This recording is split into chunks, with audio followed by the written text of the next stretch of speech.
incompetence, the most corrupt, horrible people. These are horrible people. Oops, we should get along with everybody. They're horrible people.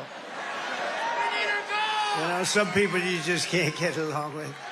You can't. But whether we're going to have 4 years of incompetence and failure or whether we'll begin the 4 greatest years in the history of our country, that's what's going to happen. And I'm asking you to be excited about the future again. You have to be excited about it. We have a great potential.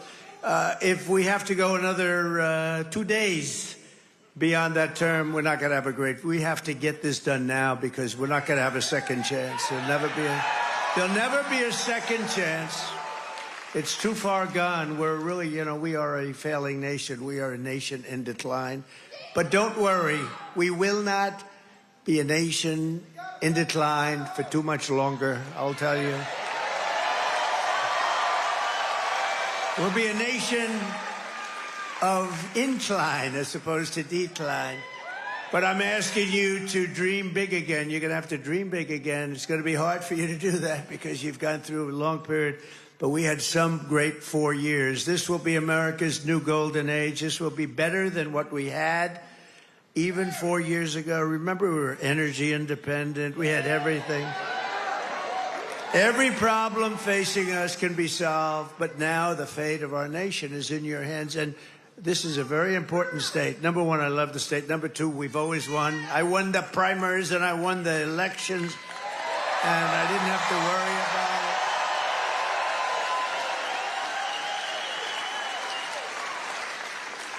it. So, you know, if you think 2016, we did great. 2020, we did much better, actually. You know, they say, oh, he's a conspiracy theorist. We only got about, what, 12 million more votes, right? But this is the best of all. This is more enthusiasm than there was for even 2016 or 2020. This is the best. Nobody's ever seen it.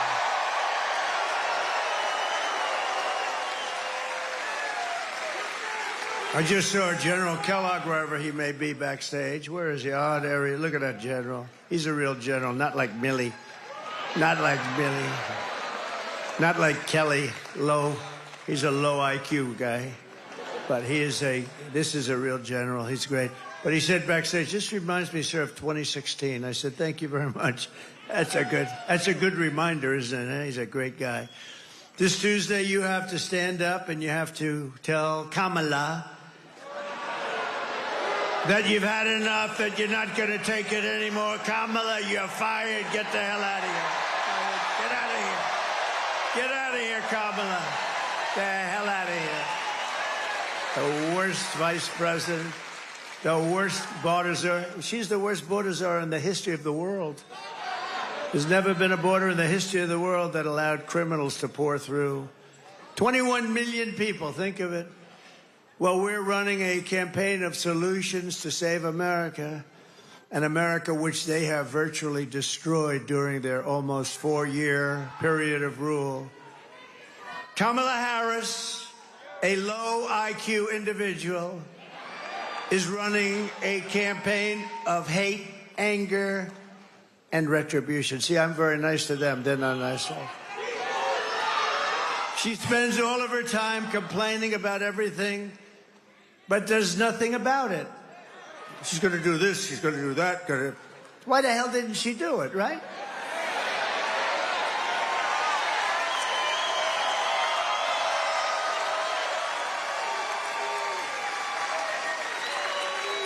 So now she's talking about what she's going to do on the border. Well, I'm going to do this and that and this and that. All they had to do was leave the border alone. We had the safest border in the history of our country.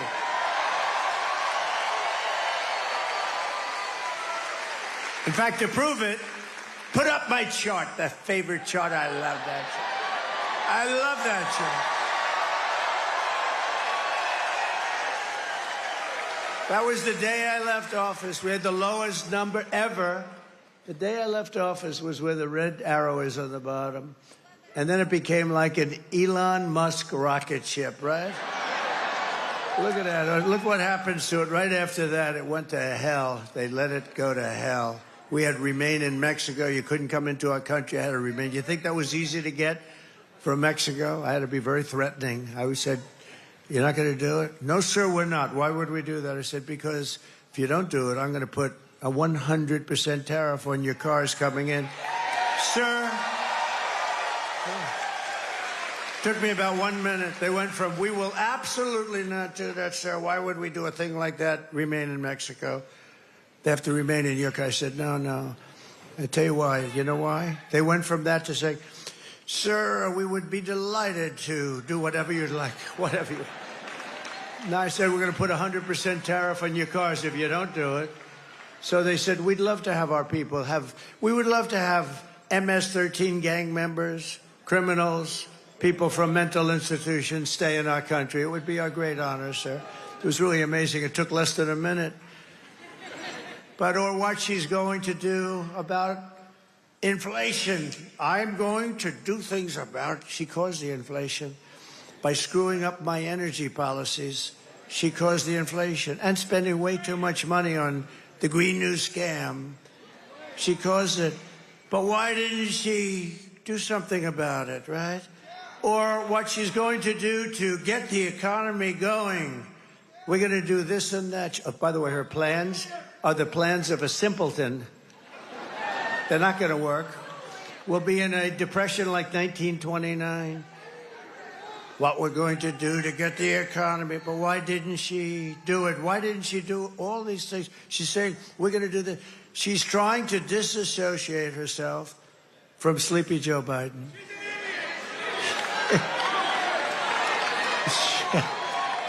I like this audience. I didn't say it. Well, the guys, who just said that? Who's this? He can handle himself. He screamed, she's an idiot. But I didn't say it. I didn't say it. In fact, I'd like to admonish you, sir, you should not say that, please. This way, the press can't get me. You know, they say, well, I know you want to. It's really good. Well, no, I don't accept that. So I would never accept a thing like that. No, but she is. He can handle himself, that guy, too. She and Crooked Joe head up the worst administration in the history of our country. They've made Jimmy Carter look like a truly great president. In all fairness to Jimmy, he didn't let 21 million people, many of them criminals and those that are mentally ill, pour into our country. He didn't let Jimmy Carter didn't allow that to happen. Last night, Kamala made a speech, not much of one, with a paid-for audience, and all she talked about was Donald Trump. Good evening, everyone. Tonight, I will speak about Donald Trump. Donald Trump, Donald Trump, Donald Trump, Donald Trump, Donald Trump, Donald Trump, Donald Trump, Donald Trump, Donald Trump, Donald Trump, Donald Trump, Donald Trump, Donald Trump, Donald Trump, Donald Trump, Donald Trump, Trump. Do you believe it?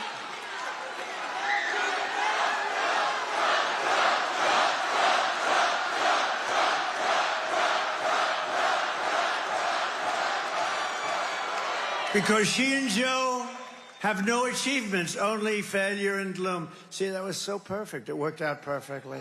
I said, how am I going to say? Normally you'd stop and you'd say, please take a look at the video. But I have some very talented people. I say, when I say Donald Trump, you just let that go. They did a good job. And then I finished the sentence, because they have no achievements, because they're a disaster. She suffers from a very serious disease known as Trump derangement syndrome. Trump derangement syndrome.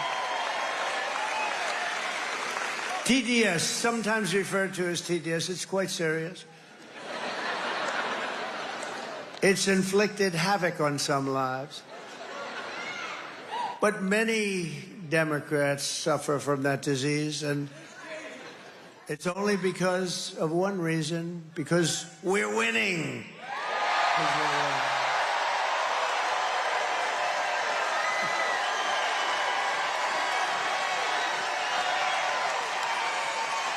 This week, Kamala has been comparing her political opponents to the most evil mass murderers in history. And now, speaking on a call for her campaign last night, Joe Biden finally said what he and Kamala really think of our supporters. He called them garbage. And they mean it, even though, without question, my supporters are far higher quality than Crooked Joe or Lying Kamala. My response to Joe and Kamala is very simple. You can't lead America if you don't love Americans. You just can't. And you can't be president if you hate the American people. And there's a lot of hatred there. Kamala Harris is not fit to be president of the United States. She doesn't have the intellect, the stamina, or that special quality that real leaders must have to lead. We know what that is. It's a special quality. Joe Biden's comments were the direct result of Kamala's and Tim Walz, you know? You know who that is? His decision to portray everyone who isn't voting for them as evil or subhuman. You're not subhuman. I'm looking at you. You are not subhuman. And we know it's what they believe because look how they've treated you. They've treated you like garbage, frankly. They've treated you like garbage. You know what? The truth is they've treated our whole country like garbage, whether they meant to or not, because they're grossly incompetent people. And they've destroyed our country. Our country is suffering right now like it's never suffered with inflation. And with the infliction, think of it, they've allowed millions and millions of people to come into our country that are criminals, that are the highest level criminals. 13,099 Border Patrol, which endorsed me, by the way, very strongly. And it wasn't like I had any competition. 13,099 murderers, many of them murdered more than one person. 13,000, these are the numbers from Border Patrol during their term. 13,099 murders were let into our country. You have drug lords, you have terrorists, you have people from mental institutions. They're all let into our country. And I actually feel it's number 2 or number 3 on the list of things. Number 1 is the economy. Number 2 is inflation. Number 3 is what they've done to our border, what they've done to our country. They call it immigration. It's not immigration. It's horrible. It's horrible. And I think that it's, frankly, should be number 1 on the list. I think inflation's terrible. What they've done with inflation is gross incompetence. But when they allow 21 million people, and it's probably much more, that doesn't even include the gotaways, you know, gotaways. These are people that just run across the border. What they've done to our country there's never going to be an excuse for what they've done to this country. For the past 9 years, Kamala and her party have called us racist, bigots, fascists, deplorables, irredeemables, Nazis, and they've called me Hitler. Call me Hitler. You know, many years ago, I had a father who was a great guy. He was a strong guy, a legitimate guy, strong. But, you know, he always used to tell me, never use the word Nazi and never use the word Hitler. Now we're called Nazis, and I'm called Hitler. I'm not Hitler. Boy, my father, he's looking down. Well, my mother, I know she's looking down. My father is a little questionable because he was a little rough. I think he's looking down because he was a good guy. He was a strong guy, but he was a good guy. But he's looking down. He said, can you imagine? That's what they're calling my son. I told them for years, literally, never use the term Nazi or Hitler. Now they're using it on us. It's unbelievable. They've bullied you. They've demeaned us. They've demonized us and censored us and deplatformed us and weaponized the power of our own government against us. They've gone after their political opponent, me. It's unbelievable. Did you see? Donald Trump wants to put us in jail. Donald Trump is going to go after some of the scum that you see back there, that's so dishonest. Donald Trump is doing horrible things. He wants to put us in prison. That's what they've been trying to do to me for 3 years. They got the story mixed up. And we won the big case in Florida already. We're doing very well. We're doing very well. Remember? Oh, we got him in Florida. That was the documents case, and I had the Presidential Records Act and lots of other things, but Joe Biden had the same case except times 10, because he took it out when he wasn't president. He did a lot of things, and they found him guilty, but they let him go because he was mentally incompetent. But they said he could be president. So they said, he can't stand trial. He's mentally incompetent. He's got no memory. And he's just got it. He just doesn't have what it takes, okay? But think of this. Here's the ruling. He can't stand trial because he's mentally incompetent, but he can be the president of the United States. Figure that one out. Mr. Congressman, figure that one out, Hudson. Can you imagine? They have taken your money. They've thrown open your borders to criminals and terrorists. They've flooded your towns with deadly drugs and death.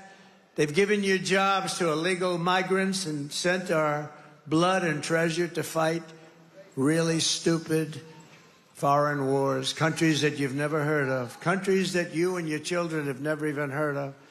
This Tuesday is your chance to stand up and declare that you are not going to take it anymore. You're not going to take it.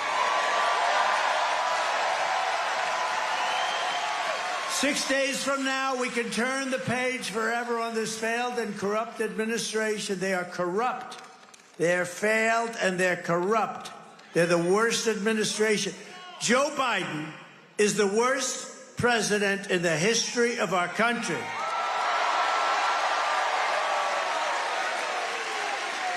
And his partner, now she's trying to convince everyone, oh, well, I really had nothing to do with anything, you know.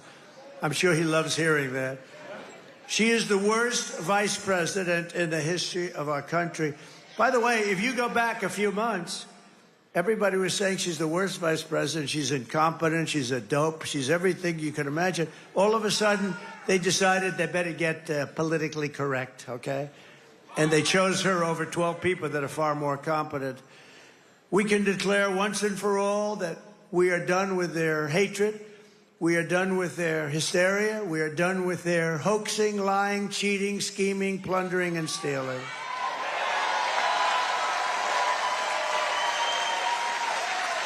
And we're not going to let them divide and destroy America any longer. And that goes for Barack Hussein Obama, too. He's a divider. He's a divider. And Michelle, oh, she said bad things about me. Ooh. Michelle got out there the other day. Oh, I've been very nice to her. I guess that means I don't have to be nice anymore, right? Oh, I'm looking forward to this. No, Obama was a great divider. He was a great, great divider. What we have built is the biggest, broadest, most incredible coalition and the greatest political movement in American history, I think in any history, if you want to know the truth. It's made up of the hard-working men and women who make this country run, who make this country great. We've brought together veterans and union members, soldiers and steel workers, farmers and auto workers, and patriotic moms and dads of every race, religion, color, and creed, right? We're welcoming historic numbers of African Americans and Hispanic Americans and Asian Americans and Arab Americans. And we're uniting Christians and Jews and Catholics and evangelicals and Muslims and Mormons and everyone who simply wants one thing. They want one thing: to make America great again. That's all they want.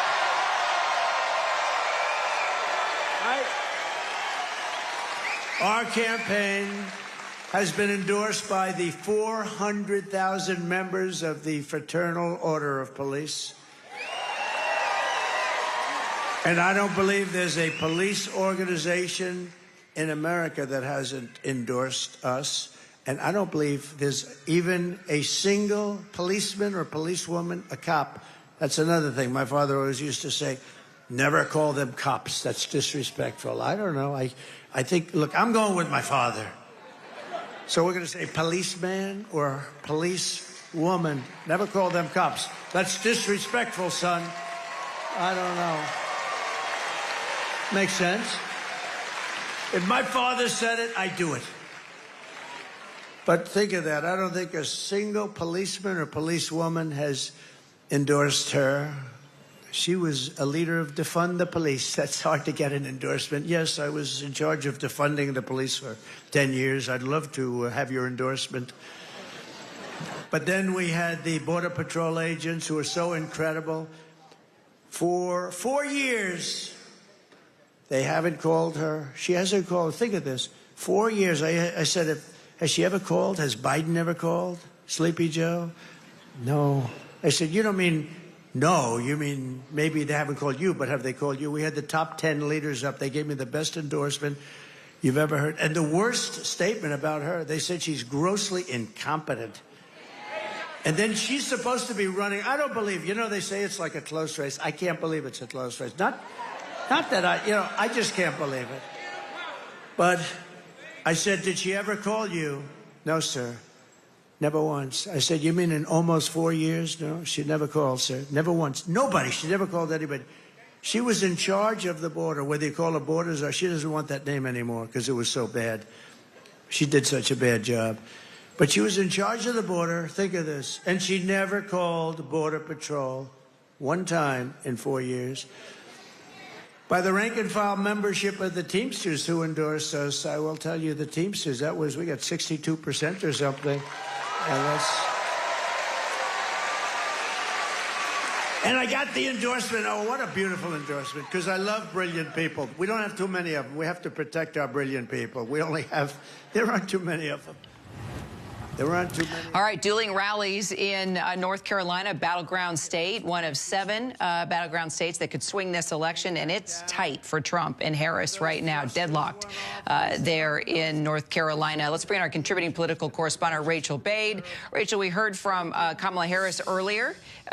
She did touch on various issues, but it seems the former president is going more at kind of slamming Kamala Harris and the president and talks of garbage, and here we go. But it's 6 days out. I think that, while Kamala Harris is getting down to the issues, you're kind of wondering, okay, what's Trump going to do these final 6 days? Right now, he's just trying to rally up his base there by taking down his competition.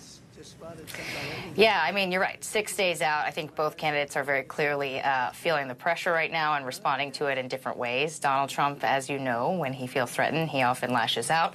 Kamala Harris, she is sort of known for her discipline and her ability to stay on message, and you're seeing her do that as she tries to sort of scramble up these last votes to win. Look, I mean, this has been sort of a week of both of these candidates trying to refocus the country on their closing message after a pair of sort of unforced errors that were both out of their control. I mean, you just heard Donald Trump. He did open his rally just there talking about asking the crowd whether they're better off now than they were 4 years ago. That's where he wants the nation to be focused. And yet his campaign is still scrambling from the Madison Square Garden rally just a few days ago, where one of the speakers used racist comments against Puerto Ricans. Democrats have very effectively taken those comments, even though they were not by Trump, and tried to sort of tie them to the former president to hurt him in places like Pennsylvania, where there are large Latino and Puerto Rican populations.